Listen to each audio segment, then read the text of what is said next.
All right, everyone, get ready for a deep dive. We're going to be tackling some really cool AI research today. Specifically, we're looking at inference scaling in large language models, Okay. LLMs. And you've probably heard all the hype around LLMs. But what if I told you that just throwing more compute power at these things doesn't automatically guarantee amazing results? Right. We're going to be unpacking some research that challenges that whole assumption. It's really interesting stuff, yeah. So let's just jump right in. Okay, sounds good. What is it all about? So it all comes down to how we evaluate the output of these LLMs, Okay. especially when we're using techniques like resampling to try and squeeze out better performance. Oh, wait, hold on. Resampling. Yeah. Remind me what that is again. Love those juicy details. Okay, so essentially it's like giving an LLM multiple tries at solving a problem. Uh-huh. Imagine asking it to write a piece of code. Okay. We run it through some tests. Yeah. And if it fails, we just ask it to try again and again and again until it spits out code that passes all the tests. Ah, so it's like getting a second, third, maybe even 100th opinion from the AI Yeah, you could think of it that way. until it finally gets it right. Exactly. But what I'm gathering from this research is that there's a bit of a catch. Right. It's not as simple as just more tries equals better results. We got it. There's got to be something more to it, right? Exactly. There's been this exciting buzz around the idea of inference scaling laws. It's the notion that we can predict how much better an LLM will perform as we increase the compute budget. Uh-huh. And resampling has fueled that excitement because theoretically you could just keep generating solutions forever. Right. Just keep going and going. But what this research really highlights is the crucial role of the verifier. Okay. That's the part that judges whether the LLM's output is actually good enough. So the verifier is like the judge in this AI talent show, Yeah, deciding who gets the thumbs up or the thumbs down. I like that analogy. But what if the judge has, shall we say, questionable taste in talent? What happens then? That's where the problem lies. Most verifiers are imperfect. Okay. Think about those code tests we mentioned. Even with really thorough unit tests, Yeah. some buggy code might still slip through. Yeah, makes sense. And that's where this concept of the generalization gap comes in. Generalization gap. Okay, I gotta be honest, it sounds a little intimidating. Yeah. Break it down for me. Okay, so how does this impact the whole idea of resampling and getting better results? Yeah. The researchers took a clever approach to study this. Okay. They used two coding benchmarks, Human Evil Plus and MBPP Plus. These are sets of coding problems, Okay. but with two types of tests. The standard ones we typically use, Uh-huh. and a much more comprehensive set of hidden tests. Ah, sneaky. So they're basically trying to trick the AI with a secret exam. You could say that, yeah. I'm sensing this isn't going to end well for some of these LLMs. You're right about that. They tested different LLMs, ranging in strength, on these benchmarks. Okay. And what they found was fascinating.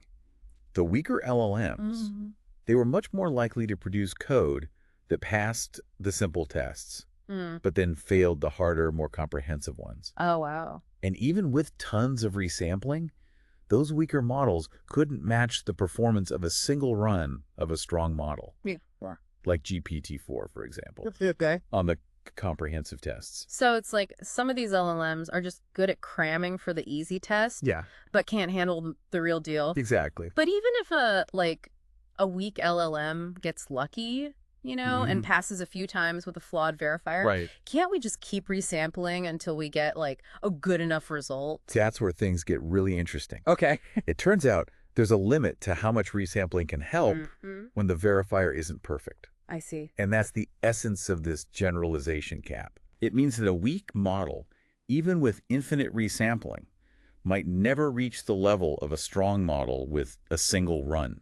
So it's not just about how many times you ask the AI to try, Right. but also about the quality of the AI itself. Exactly. And crucially, the quality of the judge, the verifier, Yes. that's making the call. You got it. That's a pretty big revelation. It seems like we're getting to the heart of why simply throwing more compute power at the problem isn't always the answer. It's more nuanced than that. It really is. And I think this is just the tip of the iceberg. Yeah, definitely. We've got a lot more to uncover here. So let's pick this back up in part 2 of our deep dive Sounds great. and really explore what happens when a flawed AI gets unleashed in the real world. All right. Stay tuned. So, picking up where we left off, Yeah. the cost of getting it wrong. Yeah, last time we were talking about how imperfect verifiers can lead to some pretty questionable results from these LLMs, even with all that fancy resampling. Yeah, exactly. But I think it's time we get real world here. Okay. What are the implications of all this? Like, what actually happens when a flawed AI slips through the cracks, Right. gets let loose in the wild? That's the million-dollar question, isn't it? It really is. The consequences can vary dramatically depending on the application. Okay. Imagine a self-driving car AI Okay. that relies on a flawed verifier to assess the safety of its driving instructions. Mm-hmm.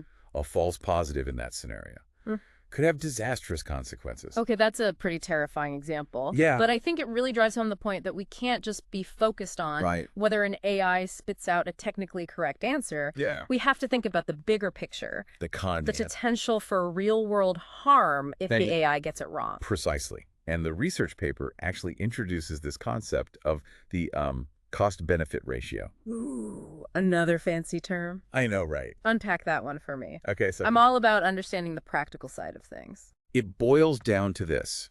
Sometimes the potential harm of a false positive, Okay.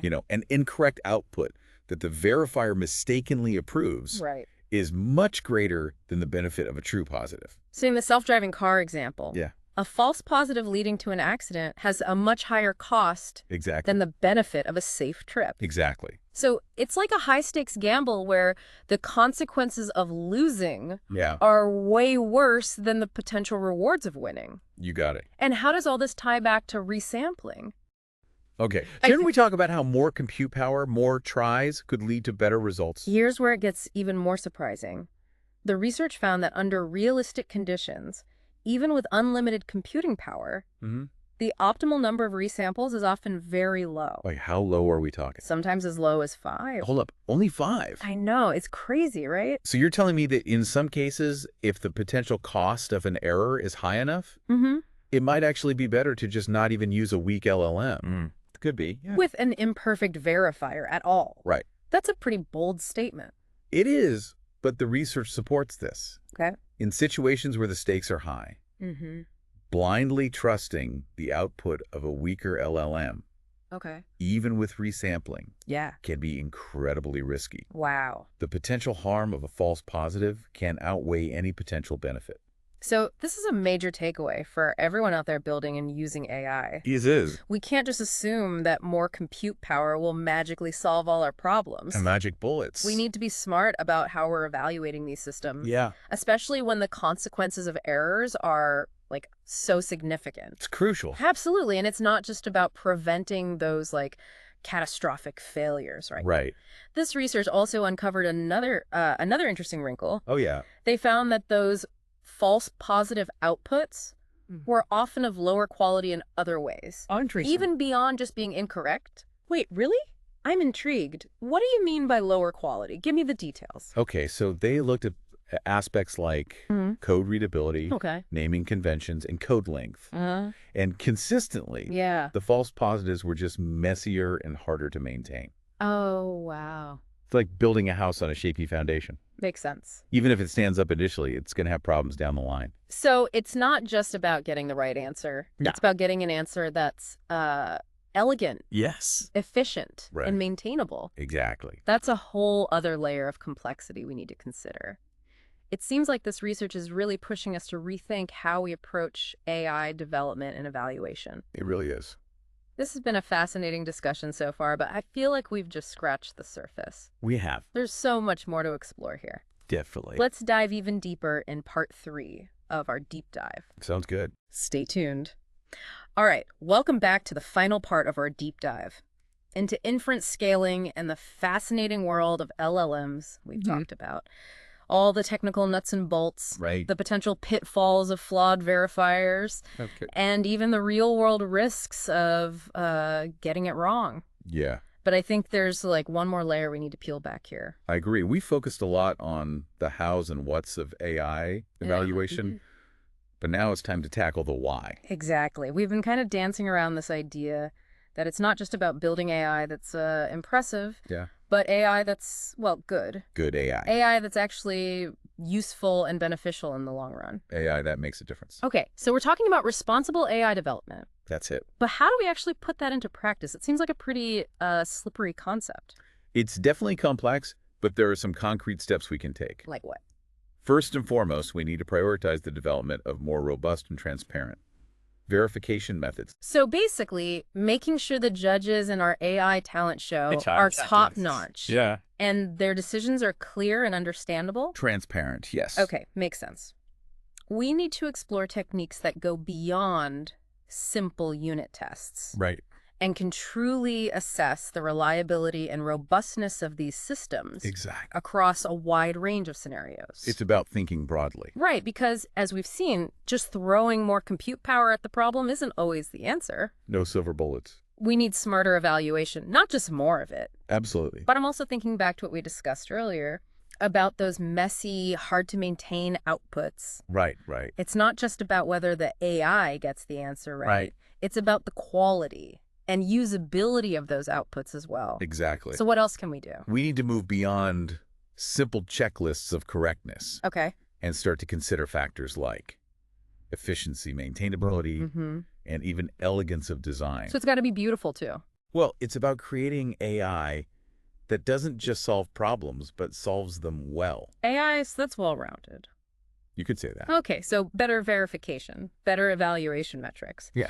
But I have a feeling there's more to this whole responsible AI thing, right? There is. It's not just about the technical stuff. It's also about fostering a culture of responsibility within the AI community. So what does that look like? We need researchers, developers, and policymakers who are asking tough questions about the potential impact of these systems and who are actively working to mitigate any negative consequences. So it's about stepping back from the hype and having those sometimes uncomfortable conversations. Sometimes, yes. About the ethical implications of AI, the potential for bias, the impact on jobs, all that stuff. All of that is critical to consider. It seems like there's so much to think about here. There is. It can be overwhelming. But it's important work. It really is. This has been an incredible deep dive. It has. We've gone from the nitty-gritty details of resampling to the big picture questions about the future of AI. It's been a fascinating journey. It really has. And I hope our listeners are walking away with a deeper understanding of not just the power of AI, but the responsibility that comes with it. Couldn't have said it better myself. Thanks for joining us on this deep dive. Thanks for having me. Until next time, stay curious and keep exploring the ever-evolving world of AI.